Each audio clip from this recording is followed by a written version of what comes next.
Very good morning students. आज हम class 9th का चैप्टर 4 स्ट्रक्चर ऑफ एटम का लास्ट टॉपिक करेंगे, that is a Bohr model of a atom. Bohr model की अगर हम बात करें तो ये किसने दिया था? नेल बोर ने दिया था, जिसको नोबेल प्राइज़ मिला था इस मॉडल के लिए 1922 में।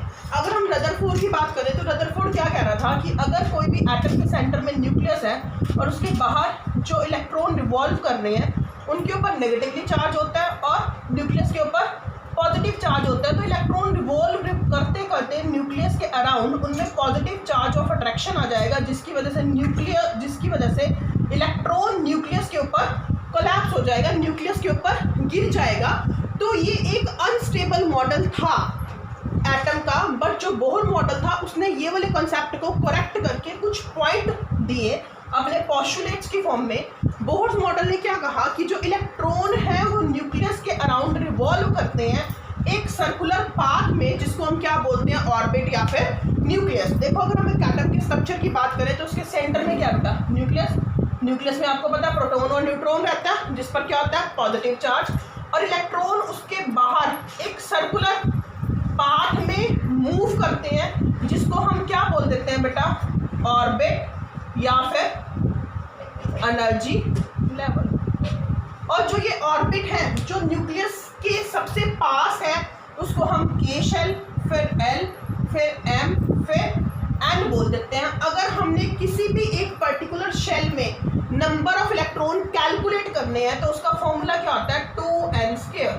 2n² क्या है बेटा? By this formula we can calculate the number of electron in a particular shell. अगर फर्स्ट शेल की बात करें, फर्स्ट शेल को क्या कहते हैं बेटा? के। तो इसमें कितने इलेक्ट्रॉन आएंगे? n की जगह 1 पुट करो, कितना आ जाएगा? 2। n की जगह अगर 2 पुट करोगे फॉर अ सेकंड शेल, उसमें 8 इलेक्ट्रॉन, m में 18 और n में 32। तो जो न्यूक्लियस के सबसे पास है उसको के शेल बोलते हैं, जिसमें मैक्सिमम 2 इलेक्ट्रॉन आते हैं। l is the second shell जिसमें 8 इलेक्ट्रॉन आते हैं।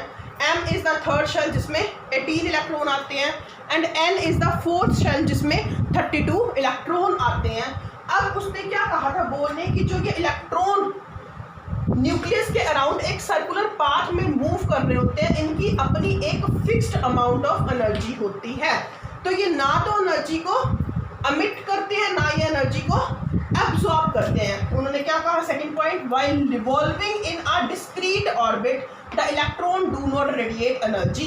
कि इलेक्ट्रॉन न्यूक्लियस के अराउंड एक सर्कुलर पाथ में घूमता रहता है with fixed amount of energy, और एक फिक्स अमाउंट ऑफ एनर्जी के लिए हम क्वांटाइज्ड वर्ड यूज कर लेते हैं। क्वांटाइज्ड मतलब the energy of the electron is a fix, वो कम या बढ़ नहीं रही, इसकी वजह से वो इलेक्ट्रॉन जो था वो न्यूक्लियस के ऊपर गिरेगा नहीं, जबकि अपनी फिक्स्ड अमाउंट से न्यूक्लियस के आसपास मूव करता रहेगा। अब जो इलेक्ट्रॉन शेल न्यूक्लियस के पास है उसकी सबसे लो एनर्जी है और जो न्यूक्लियस से दूर है उसकी एनर्जी सबसे हाई है। अगर हम के शेल की बात करें तो के शेल न्यूक्लियस के पास है, इसकी सबसे कम एनर्जी, एल की उससे हायर एनर्जी, एम की उससे और एन की उससे भी ज़्यादा एनर्जी है। तो जैसे जैसे इलेक्ट्रॉन मूव करता है lower to higher energy level, तो उसमें एनर्जी चेंज होती है।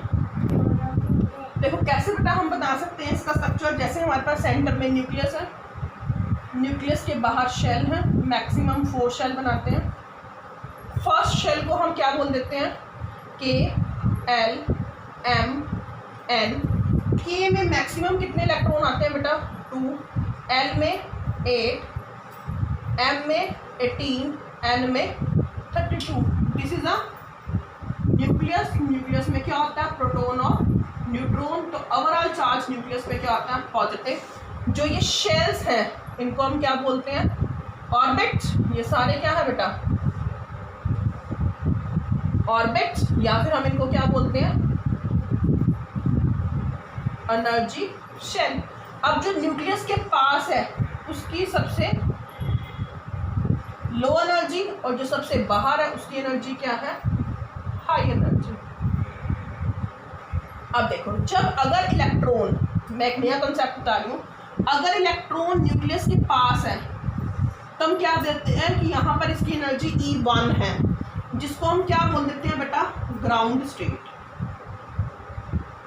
ग्राउंड स्टेट मीन्स कि इलेक्ट्रॉन जो लोअर, जिसकी एनर्जी क्या थी, लोअर एनर्जी। अब इस इलेक्ट्रॉन को एनर्जी दी गई, जब एनर्जी दी गई तो ये इलेक्ट्रॉन यहाँ से जंप करके लेट्स सपोज तीसरे वाले शेल में आ गया, तो यहाँ पर इसकी एनर्जी क्या होगी, E2। जब इलेक्ट्रॉन फर्स्ट शेल से थर्ड शेल में आया, कैसे आया, एनर्जी को एब्जॉर्ब करके, और यहाँ पर इसकी एनर्जी क्या है, हाई। कोई ज़रूरी नहीं कि वो थर्ड में आएगा, वो सेकंड में भी आ सकता है, थर्ड में भी, फोर्थ में भी आ सकता है, बट अपने वाले शेल से हायर एनर्जी शेल में आएगा तो हम उसके लिए वर्ड यूज कर लेते हैं एक्साइटेड स्टेट। अब अगर हमने इन दोनों एनर्जी लेवल के बीच का डिफरेंस निकालना है, जिसको हम डेल्टा E बोलते हैं, वो कैसे निकाल सकते हैं, E2 minus E1। This is the difference in energy, E2 is the final energy and E1 is the initial. तो उनके डिफरेंस से हमें पता चल जाएगा कि इलेक्ट्रॉन ने कितनी एनर्जी को एब्जॉर्ब करा है। तो ये था हमारे पास बोहर का मॉडल। इसके बाद वैलेंसी वाला टॉपिक है, फॉर्मूले वाला टॉपिक है, बेटा वो मैंने आपको करा चुकी हूँ। अगर इस चैप्टर की हम समराइजेशन करें तो इस चैप्टर में क्या है हमारे पास, स्ट्रक्चर ऑफ एटम में, कि एटम होल क्या होता है, इलेक्ट्रिकली न्यूट्रल होता है, उसके सेंटर में न्यूक्लियस होता है जो 3 फंडामेंटल पार्टिकल से मिलकर बना होता है, इलेक्ट्रॉन, प्रोटॉन, न्यूट्रॉन। इलेक्ट्रॉन पे नेगेटिव चार्ज, प्रोटॉन पे पॉजिटिव चार्ज, न्यूट्रॉन पर कोई भी चार्ज नहीं होता।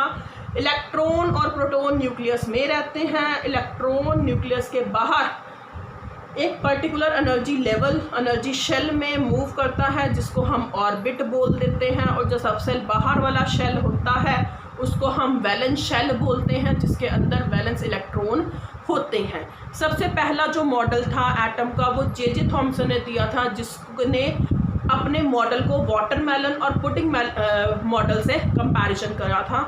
उसके बाद सेकंड रदरफोर्ड मॉडल है बेटा। रदरफोर्ड ने स्कैटरिंग एक्सपेरिमेंट दिया था, थिन गोल्ड फॉयल के साथ एक्सपेरिमेंट किया था। उसने कहा था कि कुछ रेज एटम से टकरा के सीधी चली जाती हैं और कुछ रिवर्ट बैक हो जाती हैं। तो उसने कहा था कि क्या कंक्लूजन निकाला था कि एटम के स्ट्रक्चर में 2 पार्ट, एक न्यूक्लियस और एक एक्स्ट्रा न्यूक्लियर पार्ट। न्यूक्लियस में प्रोटॉन और न्यूट्रॉन रहते हैं और एक्स्ट्रा न्यूक्लियर पार्ट में इलेक्ट्रॉन रहते हैं। उसके बाद बोहर आया। बोहर ने कहा कि इलेक्ट्रॉन जिस शेल में मूव करते हैं उनकी अपनी एक फिक्स्ड एनर्जी होती है, वो ना एनर्जी को रेडिएट नहीं करते, जिसकी वजह से वो आकर न्यूक्लियस के ऊपर नहीं गिरते और वो कॉन्टिन्यूशन में एक सर्कुलर पाथ में न्यूक्लियस के अराउंड मूव करते रहते हैं।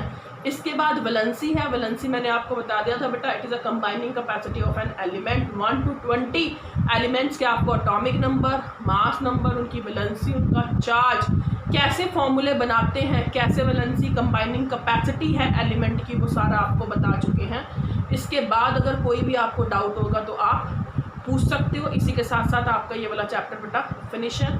Thank you and have a nice day.